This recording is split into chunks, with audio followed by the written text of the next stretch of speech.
Ukiangalia idadi ya watu kwenye nchi zetu zote za Afrika inaendelea kuongezeka.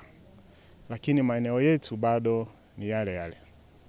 Sasa mipango yetu ya maendeleo mingi haikuangalia namna gani sasa tunaweza kukaa na hawa wanyamapori tulionao.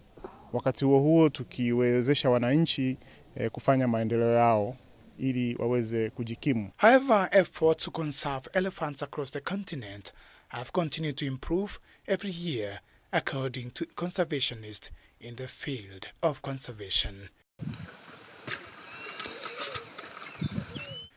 Dan Kaburu, K24, Laikipia County.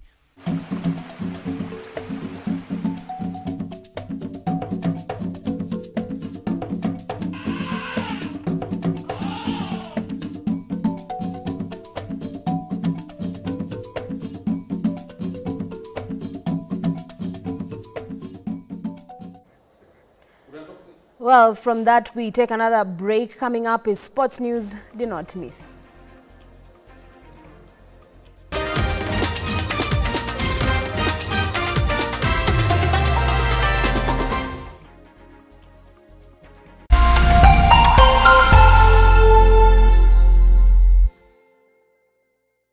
Cheza kama wewe na cheza sita. Ushinde hadi mara 1500 ya beti yako teke teke.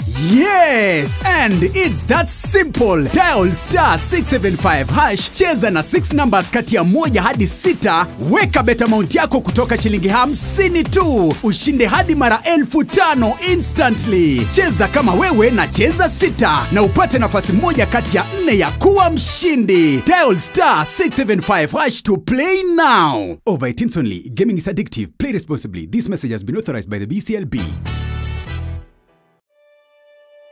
Kote nchini mbele tuendelee, mbele Kenya twende mbele, Kenya twende mbele. NCBA, go for it.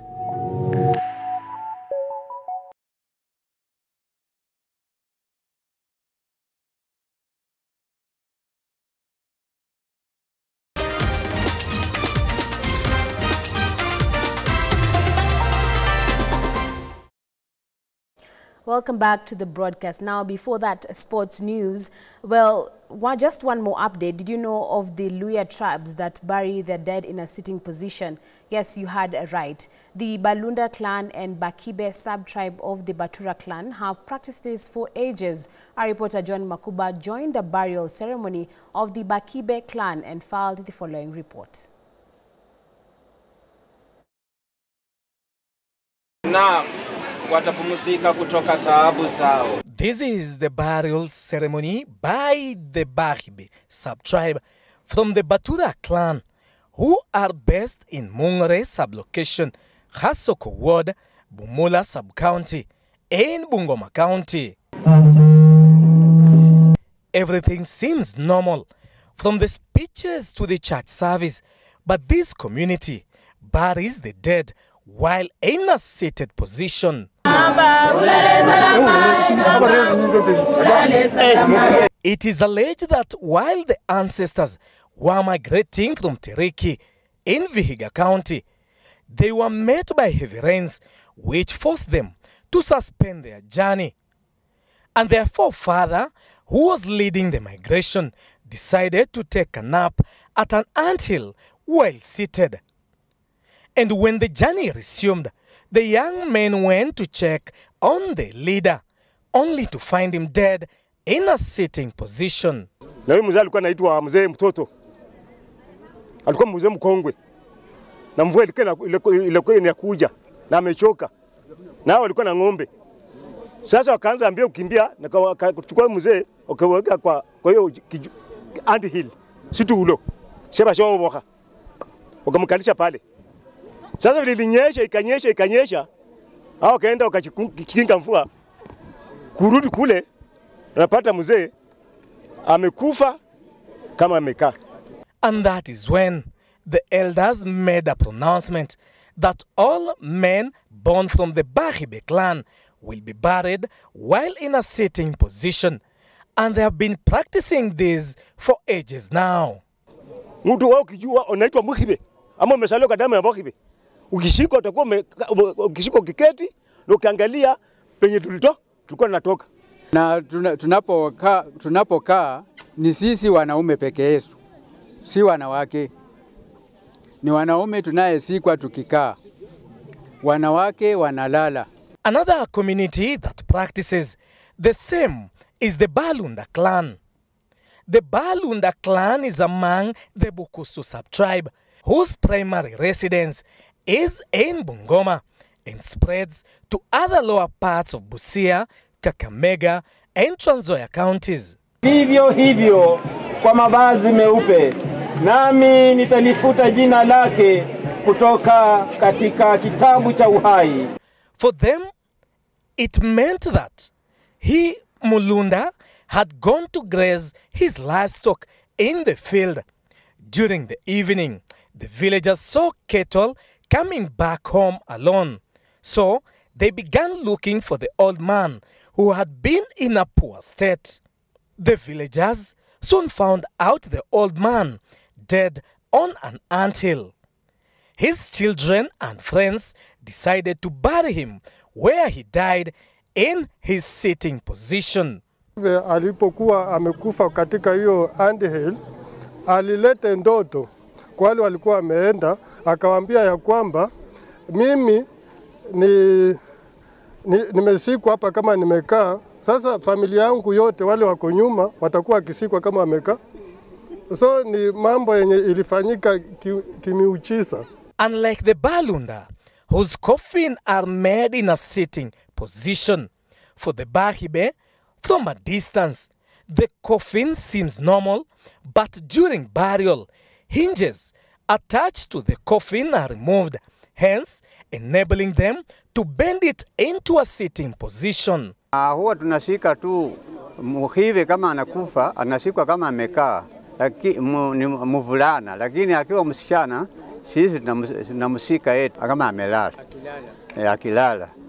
Na wakesetu vile mmesikia pia hao huwa wanashikwa kama wamelala. Angalenga pale penye sisi tutoka tiriki. Ukiwa Muhibe asili usiku paka kama umekaa. Ukiwa umekuja na mamako utazaliwa kama utazikwa kama unazaliwa kama wengine hapa. Umejitokeza siku hizi.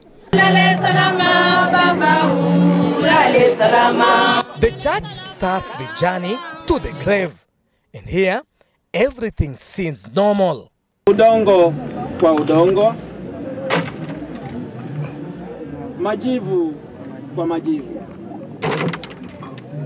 mavumbi kwa mavumbi. The grave is not too deep, and one will wonder if the coffin will fit in or if the dead will be left hanging outside.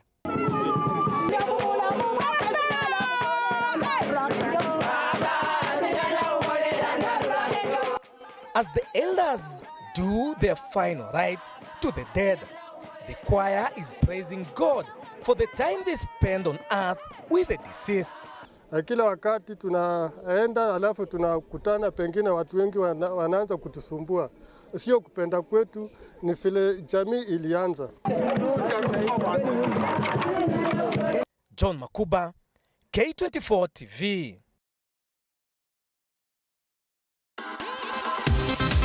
K24 Sports News, powered by Mozart Bet.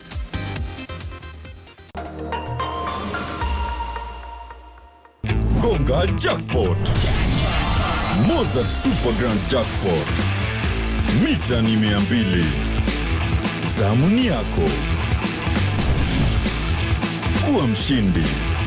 English Premier League action comes to an end tomorrow, but before that, let's play. My name is Chris Migwambo. The Ethics and Anti-Corruption Commission, EACC, have recommended that the former Football Kenya Federation President Nick Mwendwa, former Sports Permanent Secretary, that is Kirimi Kaberia, and other past government officials be prosecuted for alleged loss of Kenya shillings 330 million meant for upgrading stadia in Kenya ahead of the 2018 African Nations Championship CHAN, which Kenya did not host. Our sports reporter Gladys Midecha has been following on the EACC quarterly report, and she filed the following piece.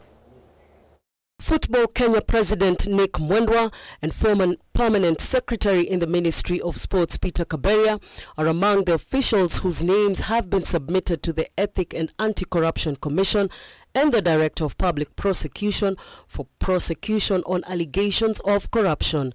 In the EACC quarterly report that was published in the Kenya Gazette, reports covering the period from 1st of January 2024 to 31st of March 2024, EACC received a complaint of embezzlement of public funds and irregular procurement process by public officials during the intended 2018 African Nations Championship CHAN, in which Kenya was not cleared by CAF to host the championship. The investigations established that Auditel Kenya was awarded the tender irregularly since they attached false documents to their bid. Investigations also established that Auditel Kenya did not render any services in the 5 stadia as per the contract. Investigations established that Auditel Kenya abused their office by conferring and fraudulently received a benefit of 330,557,997 million Kenya shillings for services not rendered. Furthermore, financial investigations established over 25 million was transferred to Restare Enterprises, and Restare transferred money to persons associated with FKF President Nick Mwendwa. On 8th January 2024, a report was compiled and forwarded to the DPP with recommendations to charge the then Permanent Secretary Mosca, the then Chief Finance Officer Mosca, the then Principal Accountant Mosca, the FKF President, Senior Superintendent Engineer, Mechanical Engineer at Sports Kenya,